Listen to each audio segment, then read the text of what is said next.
But now I don't see those cobbles and curbs. I don't hear the blues anymore. Rough Trade is giving away a third of the first 3 months of the Rough Trade Club plus new music membership exclusively to 101 Part-Time Jobs listeners. Become a member of Rough Trade Club New Music and you'll receive the Rough Trade Album of the Month straight to your door every month on exclusive vinyl pressing with exclusive bonus material. Club members have received exclusive pressings of albums from Sufjan Stevens, Sprints, The Last Dinner Party, Julie Byrne and Over Mono, just to name a few, this past year alone. Sign up using the promo code CLUB101POD and you'll get the Rough Trade Album of the Month, English Teacher's excellent debut album, This Could Be Texas, on exclusive Galaxy Gold for a third of the usual price. Here's English Teacher on a recent episode of 101. How many opportunities do you get to write a debut album and have all of this, sport behind us? I don't know, I really like the idea of holding the bar as being like classic songs. You only get one shot at a debut. Don't want the album of the month but still want all the benefits? Sign up to the standard tier using Club 101 Pod and you'll still get the first month free. You'll also get free shipping on all orders, 10% off the bar and on secondhand vinyl in-store, and exclusive access to sold-out Rough Trade events. So don't hang around. Go to roughtrade.com/club and sign up with the code CLUB101POD. That's CLUB101POD and claim money off the album of the month, English Teachers This Could Be Texas, today. This offer's available to UK residents only.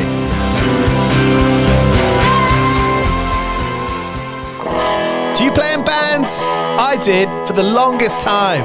And I wish that I knew that DistroKid was a thing. I don't even think it existed back then. DistroKid makes music distribution fun and easy with unlimited uploads, and artists keep 100% of your royalties and earnings. 1 million plus artists rely on DistroKid to get their music on Spotify, Apple, YouTube, TikTok, Tidal, Instagram, and all the major streaming services. When you get DistroKid, you can see a DistroKid bank and withdraw your earnings. You get notified when you've earned royalties and you can withdraw via the app. And you can even check your streaming stats on Spotify and Apple. Get 30% off your first year on DistroKid by going to distrokid.com/VIP/101pod. 30% off for your first year. That's not bad. We know it's a tough world out there. Why don't you make it easier for yourself? And to get 30% off that free year as an artist, where you get 100% of your royalties and earnings, go to distrokid.com/VIP/101pod. All right, stay with me. I'll be right back after this.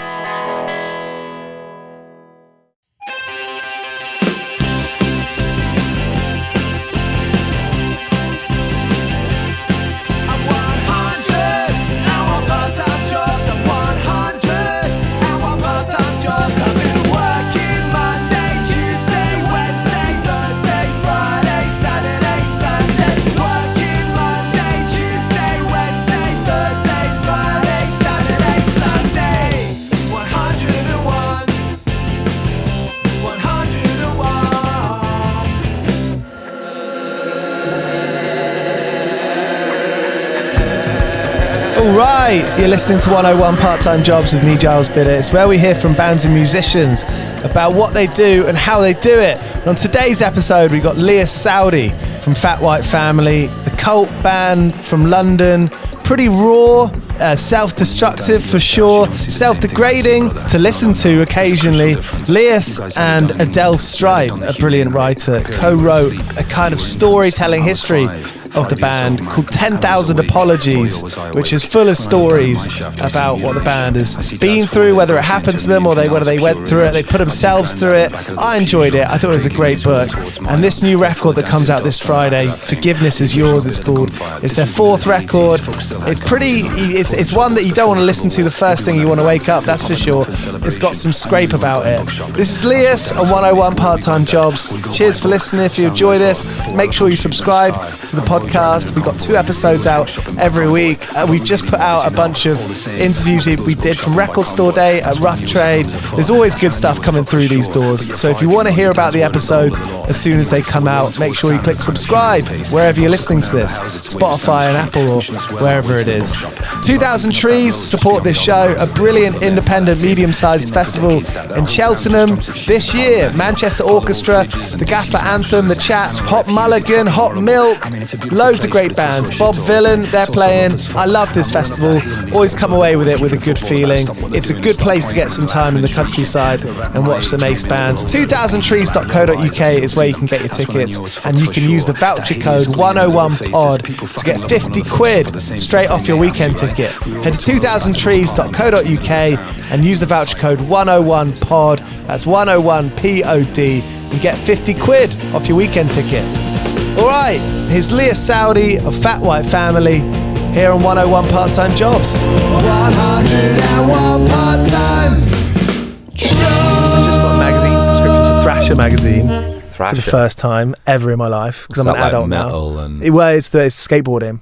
Skateboarding. You know what? Skateboarding is one of those, like, for me, I've never been able to comprehend that. What, people going out and, like, because you don't land a kickflip on the 100th time. It's like the 500th time. It's just so, it's two things at the same time. One, it's incredibly unremarkable, you know? It's like you flip, like a foot, half a foot? It's such an unremarkable sort of like display of whatever that is. No, it's not. What if people do those massive gaps? No, but that's who gets to that point. And once you get to that point, I think, your mother carried you in her womb for 9 months, had to turn you from a fucking, a grizzly like infant that doesn't know how to conduct himself or herself in the world. And then you're going to grow up and you're going to jeopardize that beautiful body, the organism that she gifted you with, doing like a flip down some stairs on a little bit of wood. You're going to break your arm. You're going to break. I mean, it gets worse than that, and it's just, I look at it and I'm just like, I understand when people want to engage in like, Mortal Kombat in a boxing ring or a. Do you think it's more like there's more performance there? There's more entertainment for other people. What's the philosophy? I think there's a conduit for aggression and violence that's healthily ritualized, because it's lurking in everyone. Same with skateboarding, though, right? No, I don't think it's a that's ritual for that person. I don't think that deals with anybody's violence, or I think it lends itself to that indulgent kind of mopey kind of like adolescent. And you look at the people that engage in it, and they are their permanent adolescence, aesthetically as much as anything else, So I've always had trouble with skateboarding, but anyway, you've got a subscription to Thrasher. It makes me think, one of my favourite things about the book that you and Adele Stripe wrote together. You wrote it together. How did that work? It worked surprisingly smoothly. Actually, I don't think we had like one proper argument the whole time. There were a few moments of kind of awkwardness, because you're essentially like editing each other's, Yeah, and that's not like straightforward. You're deeply connected personally to this thing you've written, right? To have someone else go over it and say, no, change that. Is that difficult? Well, with that, when I agreed to do it, I was about to go on tour in Asia and Australia and all this kind of stuff. So I was thinking I'd just chuck her the odd paragraph, Like I wasn't like in the business of writing the biography of Fat Whites at that time. But she came to me with this project and I was like, oh, this is great. I'll learn a bit about writing, And then obviously the pandemic struck, so it just became like, primary focus. So I ended up kind of doing a lot more work on it than I ever suspected I would. But I find I work really well when I have somebody like a teacher or a mentor or just somebody to kind of like, give me a little star when I get it right and give me a little thumbs down when I get it wrong. I'm kind of a bit of a geek, I think. But I think it's that kind of validation can help with the fuel. And it sounds a bit rude to say validation, because it's like, I think everyone needs a little bit of everyone needs a little, but some people, they don't respond to that. Like some people have like just like, anything that even has a whiff of authority about it is just anathema to them. But people providing you with a kind of hoop to jump through, and that was what it was like with Adele. Right. It was kind of like, try this, try that, try this.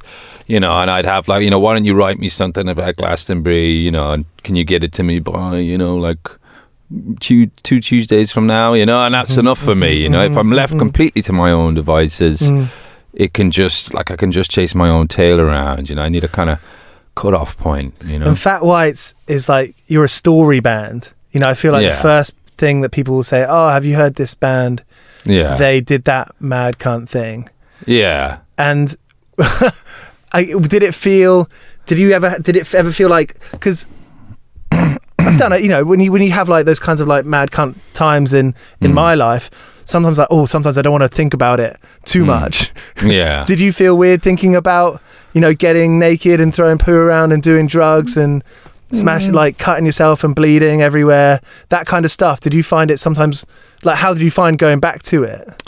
I mean, I didn't have any issue with that at all. I found it was kind of like I never tried going to therapy or anything like that. Or I did. I tried a few times, and instantly I was like, no, this doesn't make any sense for me. You know, you're just in a boxed in room. You didn't see any reason to air it. Not in that capacity, but writing everything down and making what is essentially a fiction out of it. I mean, I don't think you can write accurate memoir. It's kind of impossible. It's always just a story that you build out of these memories, and how reliable are memories, you know? So it's always kind of this nebulous thing anyway.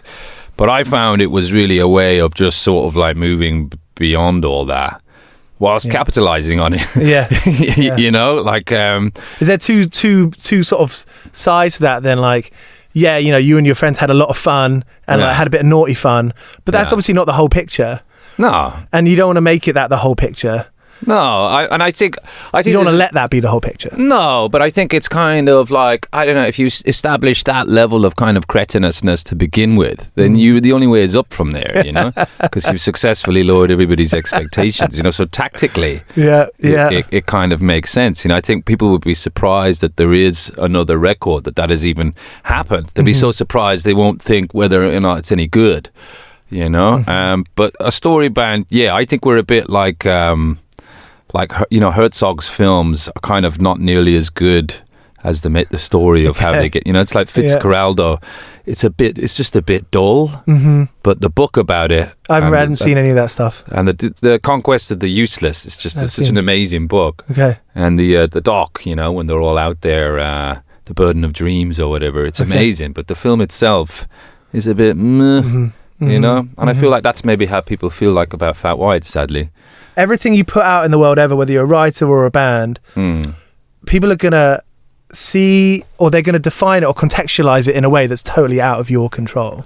Yeah, context management is only possible to a certain point, you know, but I guess part of the game is to try and like fuck around with that a little bit, establish yourselves as these kind of ghoul men, you know, and then like you're sort of at least you think you're one step ahead, you know, like then sort of on your terms, even though they're the shittiest terms imaginable. You know, when you've got the belief, that's when you push it forward, and when you've got the doubt, that's when you edit the fucker, you know, and it's like moving along. But I think once you get to a certain point, you can become preoccupied with the things you've done before.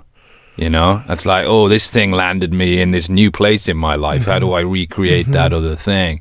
You know, and how do you make something that is the same but different? You know, like with me and the Fat Whites, it's kind of like there's been so many different members, so many different people writing, so many different. It's like what actually is it?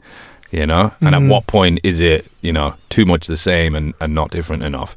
And it's like, it's kind of insane when you actually think about it, to spend years in these windowless little rooms, like doing the right drugs, the wrong drugs, the right drugs, having these fucking bickering matches that go on for days, weeks, months, years, you know, like the fallouts.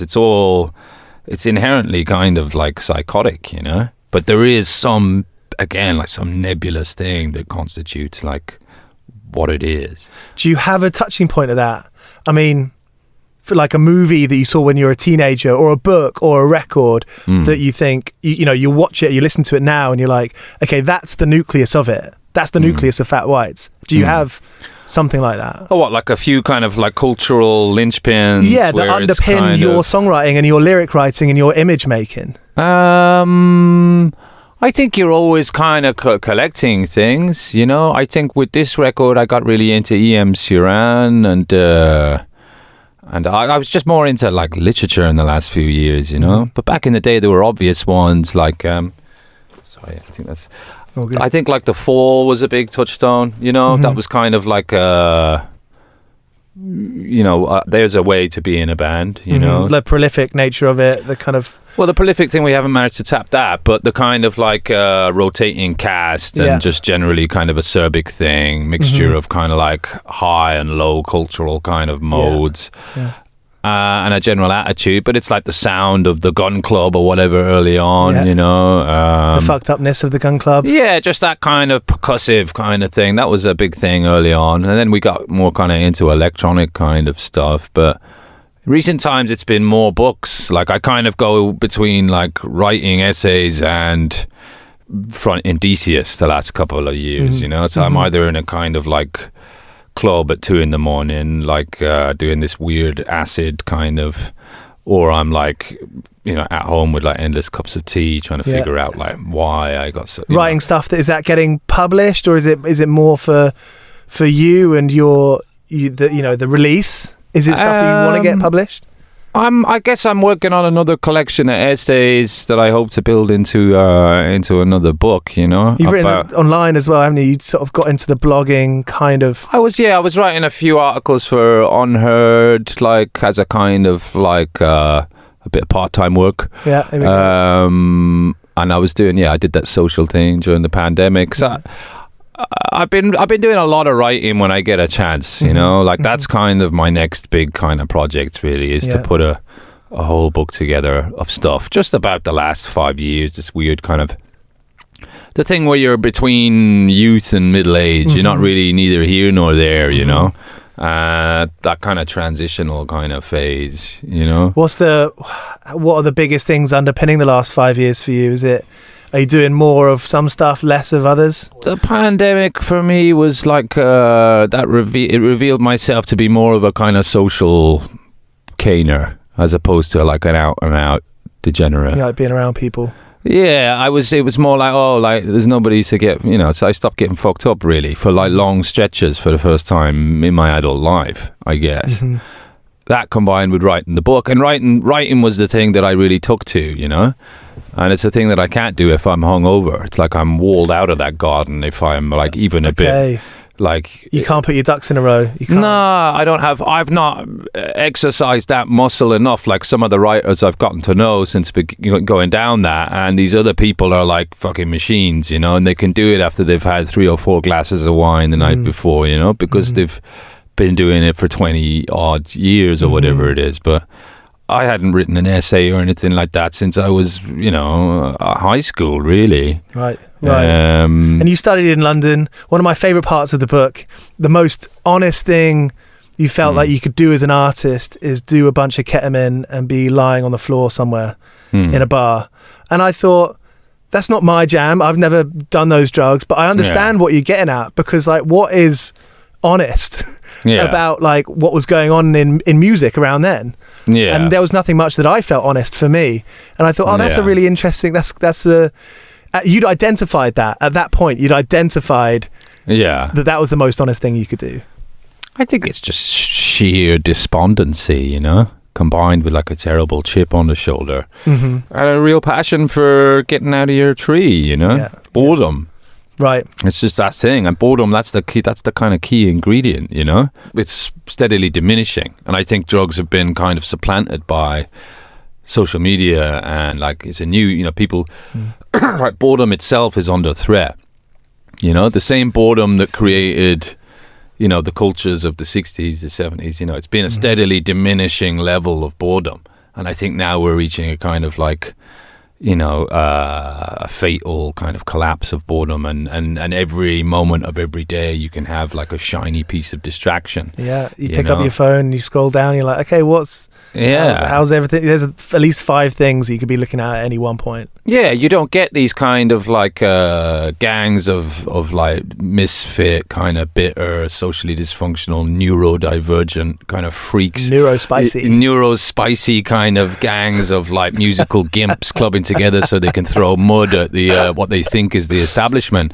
Instead, you have those same people atomized behind their screens, privately, anonymously, throwing together like memes, and like flogging the interweb with these like nasty little memes. And that's, instead of getting dressed up like Nazis and singing songs about Joseph Goebbels, they're just like, they're making these. It's sad what's happened to our culture, the kind of like that knacker spirit is it's diminished, and I think that's the key thing that's missing is just like allowing people to be absolutely bored. There's that skateboarder who invented this. Love that stuff. This new phone where it's basically you can't do anything on it.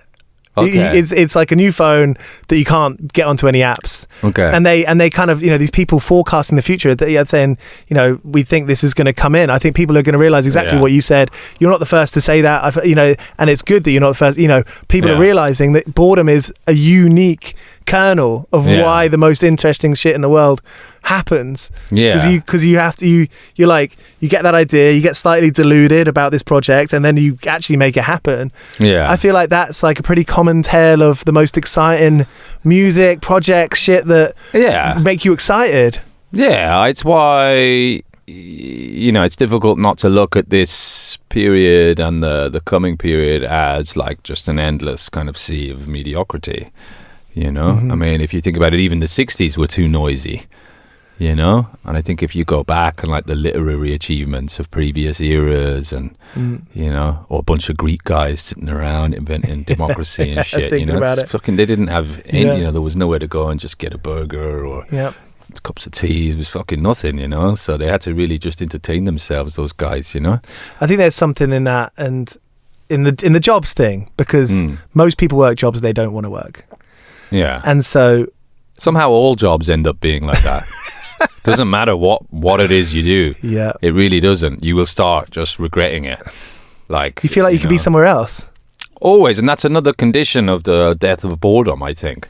It's an extenuation of that, just like there's always somewhere else, there's always someone else, there's always just else, there's always fucking options, just like death by like choice and convenience, but anyway. I mean, another one of my favorite parts of the book, for just because it was so fucking real. I mean that book, everything about what you've done is pretty fucking real. The showering in a bucket in New Cross before going to work at the Maritime Museum. The Maritime Museum in Greenwich. Yeah, the Maritime Museum. I'm like, Christ alive, you're like a 21-year-old, like showering in a bucket. In up the hill on one of those hills that's really hard to walk up as well. Pepys Road. That's a steep one. Yeah, that was a shithole, that. The house. It was a nice house until we lived in it, like all of the other houses, How many of you? I think it was me, Mikey Drummer, and Nathan Saoudi. I think we were the 3 main tenants, And I think we still owe Mikey's dad like money for like the bill they got like after that, because it was his dad that was the guarantor, Okay, yeah. I mean, if perchance he listens to this, I'm still sorry and I'm still working on it, But it was really horrible. Yeah, the toilet had a hole. There was a hole in the wall where you take a shit just there, because my brother had kicked it through one day because he wanted to use the bog or whatever, So it's not the way you get someone off it. Yeah, there was this, just this little window into his bedroom, But the Maritime Museum, man, that was fucking boredom. Because you were just standing on your feet all day. Standing, and like that was the hell-raising period, you know what I mean? Pre-fats, it was even more kind of like, I don't know, when you're in your early 20s, it's just whatever you can get your fucking dirty hands on, isn't it? I was just... I mean, I think were you never too bad with hangovers? No, I mean, It's now I'm like, the hangovers are like my friend because they've saved me from like destroying myself, you know. Like, so I love a hangover, you know. I have so much to thank them for. Can't go again. Yeah, it's just like I don't want to feel like vaguely suicidal for like 3 days like this week. Not really, you know. But back then, I just remember it being kind of that was the point of life. You'd have a tenner or whatever, or 20 quid, and you'd be like, right, what's going on tonight? There's this thing in East, or there's this thing in New Cross, and then you'd go out and you'd try and just get yourself as fucking raggo as you could, you know? Having to go through those motions, stay up all night, and then go in and put on... They made you wear these little clip-on ties at the Maritime Museum, you know? And it was hot. They had a big glass roof. And you'd be stationed at a different room every day, and nobody gave a fuck about anything in there except for Nelson's jacket. So it didn't matter which bit of the museum you were in, unless you were in Nelson's jacket. You know, people would just all day, that was the only dialogue you'd have. Excuse me, do you know where I can find Nelson's jacket? You know, and that was basically your role. And you would have a seat, but you weren't allowed to sit in it. Okay. And if you sat down and you'd really want to sit down because you're fucking hungover, you know, like you can't be bothered with this shit. There's nobody here. This is the most futile thing imaginable. And you'd sit down. You think, you know, fuck it, I'll take my chances. And then 5 minutes later, invariably, some bloke would come out, you know, a senior with a clip-on tie as well, and tell you to get off your arse, you know. I mean, it was all kinds of like regulations there. I remember when they finally did give me the sack, which was not long into it, a month or whatever. They came, and it was like, again, this sort of silver-haired guy came up, and he handed me an envelope. He didn't say anything, and I was like, what's this? And he was like, you need to read this. I was like, okay, you know. And then I opened the envelope. I was like, okay, it says like disciplinary hearing at 2:00, you know. And he's like, is that understood? I'm like, yeah, you know, you could have just said, you know. And then I had to go to this other meeting, and they were like, listen, your conduct, the lateness, you know, the not wearing the clip-on tie, the sitting, all this stuff, we're gonna have to let you go, you know. But of course, you'll get your severance pay, you know. So fucking severance pay, come on, you know. And they were like, yeah, you get, you know, because it's like a government thing or whatever the fuck it is. They had to give me like 6 weeks. I hadn't even been working there 6 weeks, you know. I was like dancing out of that place. Excellent. You know, it's like amazing, quids in like for fucking nothing. Getting and having those kinds of short-lived jobs, do you ever feel that weight on your shoulders? I often felt, even jobs that I hated and I knew that I didn't want to last long, when I left, I'd still feel like a pretty big wave of like, oh fuck, what's next? You know, oh, what, I've got to do something next. When you quit or got sacked? Yeah. You do, I guess you do, yeah. I mean... But you had music. I mean, shortly after that, you had something to focus on. The kind of reason why you would get fired is for the bigger picture of something else. We had a mission, and we had a very definite sense of a mission, me and my little brother, you know, at that time, which looking back is real foolhardy because we could barely play like 2 chords, you know. It was just so dodgy, like, but there was a spirit about it, you know. There was just some sort of a like... fuck it, like, about the whole thing. And it was kind of like, that was your fun. You'd go out and you'd earn 50 quid or whatever playing a pub or something. But would I get away after losing a job? I mean, no, I don't think I really did. I think I had a kind of... I'd begun to become aware of some kind of like... I think it was... Things got rough, and then I moved to China for 6 months, and I worked as an English teacher. All right. In my 20s. How'd you find that? Yeah, that was a big lesson. I think before that, I had serious issues with confidence and stuff like that. You know, I thought I was like a broken machine because, you know, I'd gone to art school and come out of there and just started fucking up my life with aplomb, you know. And I couldn't get a job for ages after 2008. It was really difficult to get a job. I'd say interesting because you hold yourself confidently.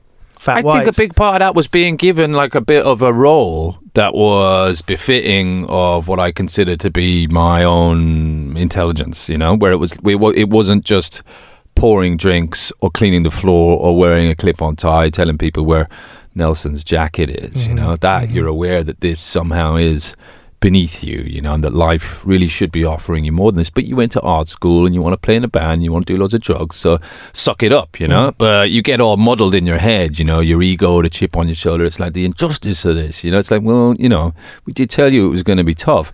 But anyway, I couldn't factor that in. I was just got more and more kind of bleaked out by the way my life was down going. by it.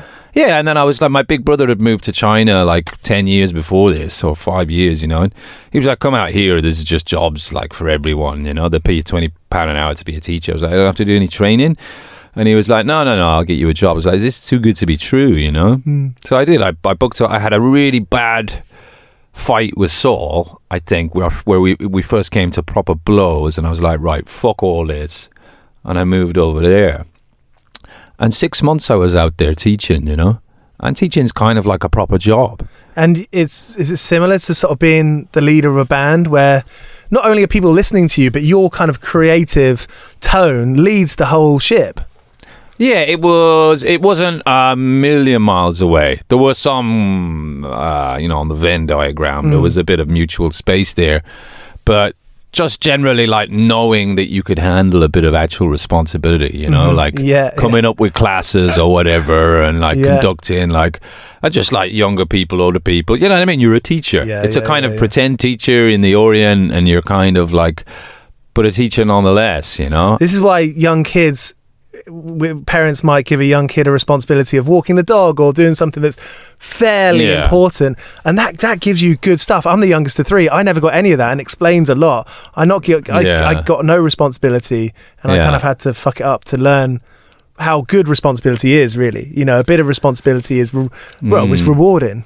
I think so. I think me and my brothers all missed out on that a little bit growing up. I think there was a kind of I think tyrannical is a strong word for my father, but I'm going to use it. and then you know, I think it's strong, but fuck it. You know, we had a bit of an argument yesterday. Tyrannical father, and a kind of not a smothering mother, because that's harsh, but certainly like compensating for this kind of edginess that's over here. You know, so between those two poles, my dad was always working, and then there was divorce. You know. And I think how did you take the divorce? Oh, it was great. No, I mean, it was horrible. It was a horrible time, you know. I found it weird. It was fucking shit, and it was really ugly. And like, my dad's Algerian, you know. It's just your You a teenager? wife. How old were you? I was just at the cusp of adolescence. I was like 11, 12. Oh, damn, yeah. So you know what's going on. You know. I remember the first time I heard the word divorce, you know, like round the dinner table or whatever, and it was like a little splinter, you know. But splinter's a good word to say it. I was the one that kind of encouraged my mum. I was like, yeah, like, let's leave dad. Yeah. And then it happened, and I didn't deal with it until 10, 15 years later. And I'm like, that's now. Right. You know, I'm dealing with it now. It's funny how they get, and now I'm hanging out with my dad. But it's like, okay, yeah, that's weird. I was pretty foolhardy then I was like, yeah, whatever. This is fine. I'm like, oh no, it is good to talk about things and think. It's good to think about things like that thing. But anyway, that's kind of not about me, but no, I mean, it's a fucker, you know, but it's completely the norm, you know. It's kind of like, I find it weird when I meet someone whose parents are, I say, well, oh, your parents are not divorced. That's a bit strange, you know. What's that like? Yeah, you know, you must be horribly well-rounded, and they usually are. Too much. Who wants anything to do with people like that? You know, I think it forces you to kind of. I think for me, I don't think I would have got into music so much if I had a rounded family, because the place was. I wouldn't have thought it at the time, but it was to escape for sure. Playing in bands and going to gigs. I would have gotten a job that actually pays. I would probably have a mortgage by now. You know, it would probably be all right. Actually, how's that come over the time of the band, from the first record and like playing festivals where I imagine you get like okay fees, and it's like, all right, like financially, you know, we could come home with a couple of quid. How's that evolved over the years for you? Like, as someone who's naturally wanted, you know, we're human, we want to become comfortable. The more comfortable the older we get. You do. You really notice that as you get a little bit older. I kind of lived it pretty rough until fairly recently, though. Just from place to place, room to room, share houses and that kind of thing, you know. It's only in the last 3 years that I've been living with my partner and in a little flat that I rent off of a friend, and it's quite comfortable, and I think now I'm kind of, that's me fucked now, you know. I'm stuck. Stuck. You can't go back. It's hard. You know what I mean? I get It's hard to go back. and I get to a point where I'm like, oh God, I want to be out in the, and I'll go and I'll be in some other part of the world. And I'll go, oh, fuck, I miss just like having a little cuddle and watching like telly. This is it. Once you submit to that kind of like coziness, that raw coziness, then your battleship is all sunk. Well, I think we all need stability. Maybe I'm wrong, but maybe there are some like mad cunts who just thrive off not having stability. But I think it's pretty normal to need some stability, whether that's a cup of tea and a cuddle and a good TV box set and the new True Detective because you got the Now TV membership. I think or it it's is something else. Maybe it's going to the pub every day. Maybe that's the stability. And what it is, I mean, this is the thing with drugs and booze, and it is its own, kind of weird, thwarted version of stability. It's all about like control and agency, like people that I know that are proper addicts or whatever. That's kind of what it is. It's like, by my will, like I'm going to break the day up into these little bits of time where I have to get this thing, this meet that person, and life has an order. There's a security there. You just have to keep filling her up. And I think that's basically, it's just a way of doing things. It's just a way of styling it out, Control's a big one. I think we need control. And we need to know what we're doing. Yeah, but then there's that thing, you're always just kind of repressing a load of shit, And that is basically the price of like society and like a world of order. We all have to sort of chip in with repression. When people are like, oh, I think it's unhealthy, he's repressing this, he's repressing that. It's like, well, when people say that, I'm like, well, what else are you going to do with it? There are so many like horrible animal tendencies in each of us. It's like, well, we don't have any friends left. Everyone would think, nobody would speak to each other. Do you air your, if you've got a gripe or if you need to vent, are you an airing person to your partner or to your friends? Yes and no. I mean, I have a tendency to strop and to mope. I do. I have a tendency to strop and mope. My girlfriend's been good at kind of helping me come out of that a little bit, I think, because there's not really anywhere to hide, which is kind of oppressive, but there it is. No, I'm with you. I think I've been with my girlfriend for 6 years and it's like... I can see through your skin. It's horrible. Yeah. I mean, I like it because I think I liked not having... in my 20s, I had a lot of things that I wouldn't tell anyone, and there weren't big secrets, but little secrets. I'm like, oh, I don't like that. Like, I realised that it was doing me damage after a bit. It was eating away at me. Yeah, that's important to be able to have someone to kind of just go to town on your shit with, But I mean, and someone who supports you. I think I've said a lot. Oh, we need this, we need that, but we all fucking do need someone to support us. It's the validation. You are not a cunt for thinking what you're thinking right now. Is what I think a lot of people need.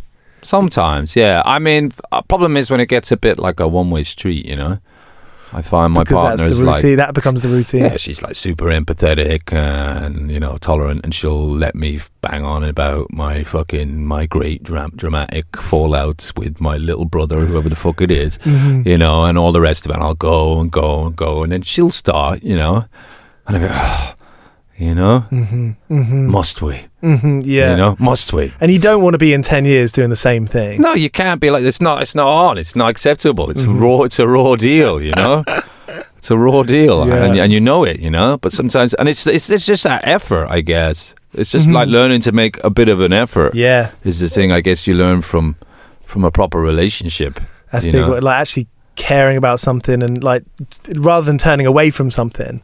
Responsibility to another person. And I never really gave that much kudos or much of a crap, again, before the pandemic. And I think it was when it was the pandemic, I was like, right, if this is the way the world is now, then I got to do something else. This is not gonna work. 101. So you enjoying the DJing? Enjoying being out late and doing that. What's the name of it? Decius. Oh, it's funny. Eldusius. That could be a spin-off, like a kind of Latin sort of version. Here we go. This is it. You could have the statue version of it. Yeah, you just paint yourself silver. Yeah, Eldusius. Eldusius is going good.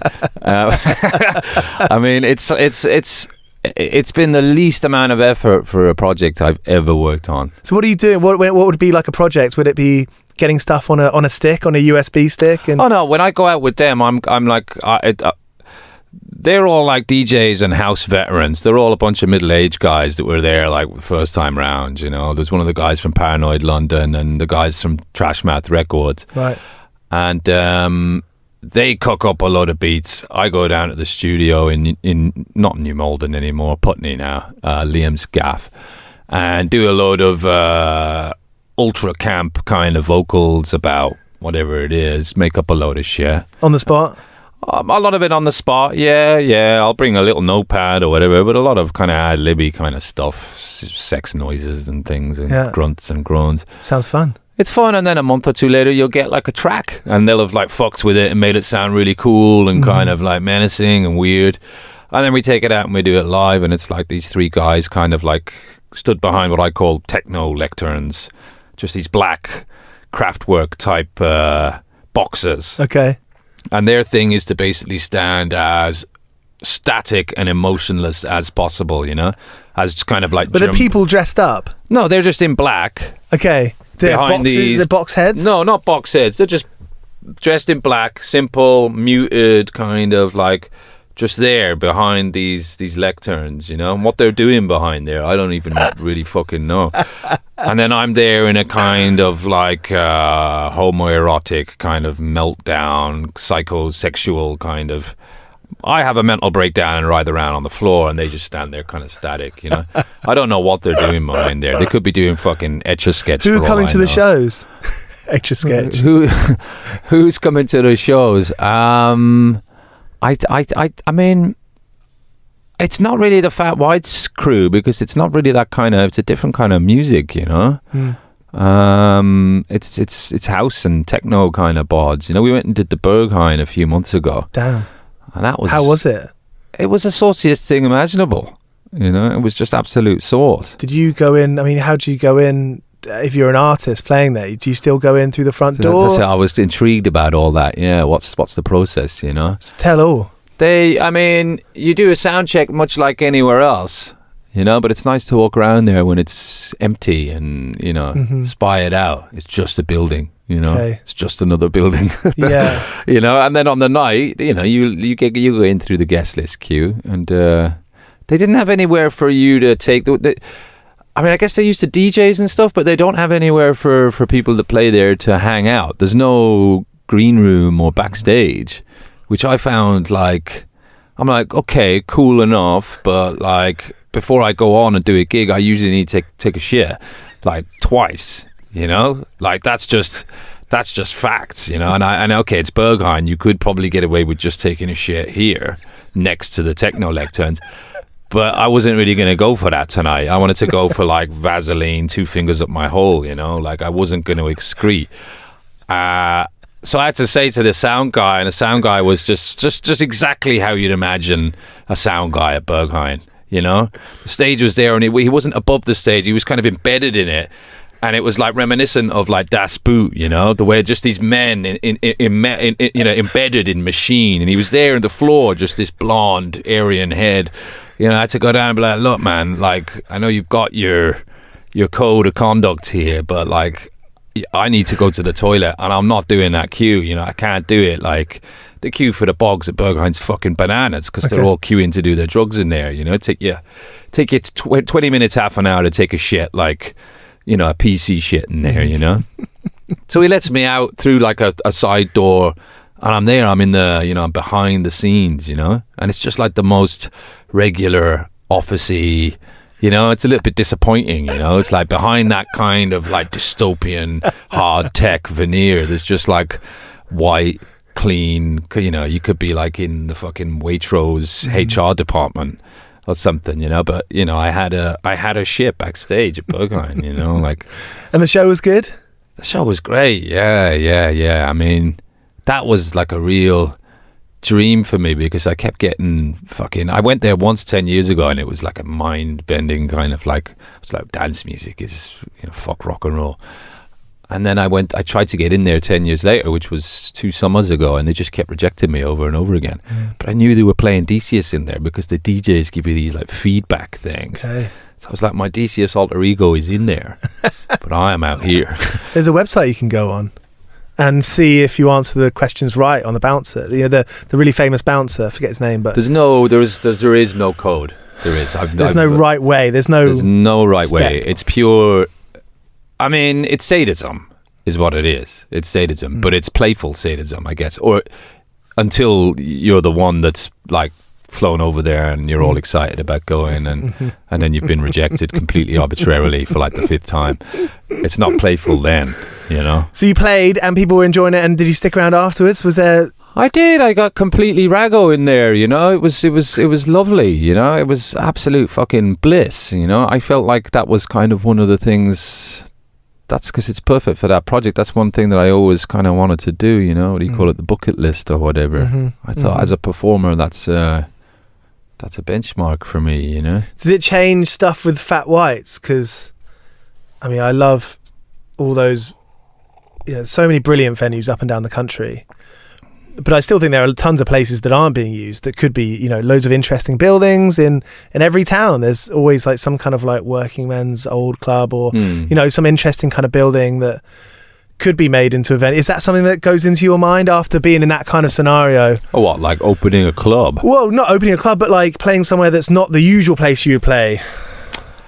Nah. I mean, it's just like that's a whole other thing. You know, what those guys have created is like a living, breathing kind of like work of art. You know, it's not something you just do. That's something. That's a whole other fucking level. That's guys who know what they've been doing for 20, 30 years and refine this thing. It's got a long, very Berlin specific history.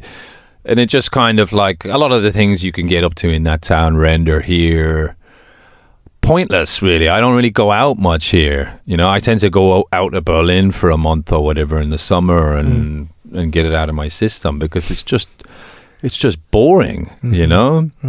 Like I was at Manchester the other week after DCS had played and David Holmes was playing down the road, and he was on until 4 a.m. or whatever, and I went down to this other club with my, and he's put us on the guest list or whatever, and it's like 3:10, and they're like, sorry mate, we can't let anybody else in after 1.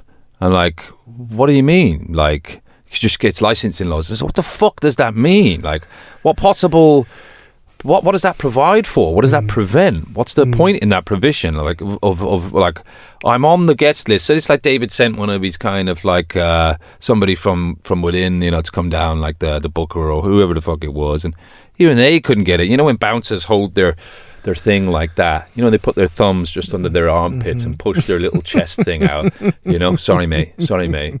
And it's just like, fuck this, Like, this is arbitrary in a whole other kind of a way. On a basic level, if you don't get, if no matter who you are, if you don't get let out into the club, you're going to find something on the street, and that's not going to be better for anyone. It's just people should have an outlet. Yeah. People should have an outlet. Well, what's the fucking point in a club if you can't go there in the middle of the night, Like, what is the, So we all went back to my brother's and did a lot of MDMA. It was horrible, because you're just in a living room and he's got this fucking, like, Alexa thing.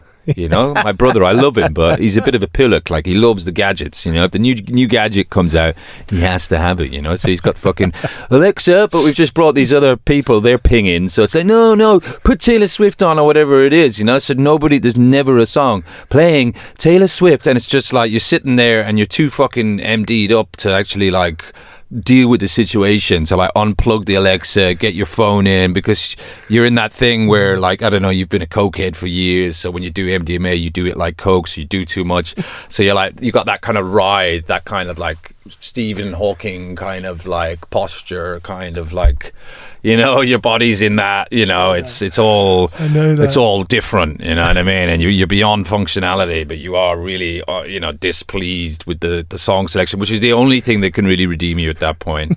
Whereas you should be in a fucking big club, like listening to beats, so you're just sort of in this soup sound, There's something amazing having something like that wash over you, like being in that environment where it feels like it's exciting, it's adventure. It feels like an adventure. It's the best. I mean, I think if I want to go out now, I can think very few times I want to go out and see a band or anything like that, But if I do want to go like out, I'll go to something that's more like electronic, Yeah. Bit of ketamine, get into a kind of like trance-like state, But I am a bit of a bore these days. I don't go out that much. What's exciting you, other than that kind of music stuff? What's exciting you at the moment? What's pushing you forward? At the moment, what's pushing me forward is the same thing that's always pushed me forward, you know? Fear, scorn. There's that great line on the new record where you're like, you know, that equal amount of fear and ambition is the fuel. Yeah. And I'm like, he said it. He fucking said it. Yeah, that's about it, you know? That's about it. You know, you just kind of rolling with it at this point, hoping for the best, expecting the worst or whatever it is. It's a great record. Yeah, it made me feel weird at about 9:30 this morning. I'm like, fucking hell, it's too early to feel like this. Yeah, it's an odd one. It's an odd one, you know? I mean, it's kind of like there isn't really a genre. Yeah, there isn't. There's a few moments where you're like, I know what this, I get what this, and then and then you're just like, no, it proves you wrong. Yeah, I mean, it was no fun making it, so I hope people have fun. You know? Hey, thanks so much for being up for doing this. Cheers for your time. It was a pleasure. Thanks very much for having me. I like to end with asking what the biggest fuck up at work that you've made, or the biggest mistake. And the ones, I mean, to give you a little time to think about it. I mean, I was teaching these kids in Greenwich, and I lost them on the tube one day. Fucking hell. I lost 3 of them. I mean, we found them back, but we'd missed the classes. How old were the children? Like 15. So that's okay. That was fine. That's okay. I thought if it were like little 7-year-olds and that. No, 7-year-olds. But it's quite a thing to confess to. Tried to make some money like jizzing in a pot for, you know, the sperm donor, sperm bank. And my mum talked me out of it after I'd already done it, because my mum was like, well, she was like, you know, when you're 18, they can come and get you. Yeah. And I missed the pot as well.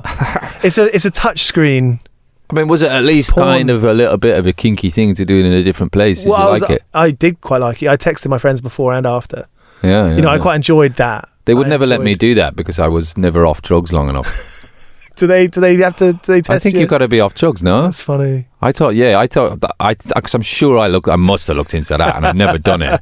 I think you've got to be, you can't be like, you have to be. You got to be pissing something that's like, normal kind of. You have to be at least a few months away from your last session on the racket or whatever it is, you know. But maybe I stand a chance now, actually. But you know, what's the maddest thing you've done? What's the sort of most memorable work fuck up?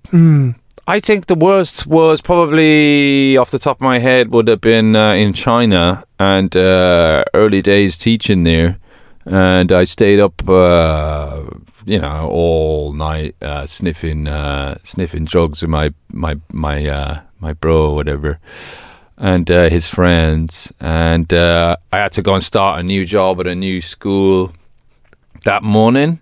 And you get your shifts at the start of each day, and sometimes you'll have 3 classes, sometimes you'll have 6, you know. And I went down there, I did like my last line, I was listening to Alternative Ulster, I was like fucking, yeah, I was all high, and I marched down to take my first class. I had 6 classes, and it was like English corner first, which is where you have like 30 students as opposed to just like 6 or 2.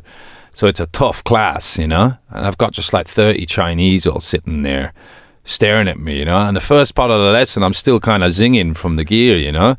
And then, you know, you get that horrible like plummet where the coke kind of fades out, you know. And then you're just there in front of all these young Chinese people, you know. And I was just like, I just ditched the lesson plan and turned it into a kind of personal therapy session, you know. I was like, look, like I'm really not happy, you know. Like I've had some like real problems, you know, and I don't know what it is or what's wrong with me, but like I find life really heavy, you know. I find it really heavy. And they'd be like, why, Mr. Saoudi? Why are you finding you know, they're kind of like broken English, you know. And I was just like, that was it for the rest of the, and I was like, this is class 1, you know. This is class 1, and I have to get through fucking 6 of these, and in between each 2 I have to pretend to be vaguely fucking normal while I'm like sneaking a beer like in the break, you know, Mr. Saudi. And it went on and on and on and on and on. It was just like this fucking eternal day, you know. They went back to their parents. They're like, "Oh, new teacher is very thoughtful. It's very emotional, very sad." That's a funny one. That's a good one. But off the top of my head, yeah, there's probably something else. But yeah, that's it. I put you on the spot with that. I think this character building. It takes a while to build, doesn't it? Still building. Still building. Nice one. Thank you, man. I appreciate it. Cheers for your time. Thanks very much for having me. Take care. So there was Lias from Fat White Family here on 101 Part-Time Jobs. Cheers for listening. If you enjoyed that episode, make sure you subscribe. We put out 2 episodes at least every week and some more. So if you're listening on Spotify or Apple, click that follow or subscribe button to hear from us when episodes come out. If you're in a band or you're an artist, put out your own records and use DistroKid. Head to distrokid.com/VIP/101pod and get 30% off your first year. DistroKid has got 1 million plus users putting out records and making their own record labels. It's really easy. I've done it before.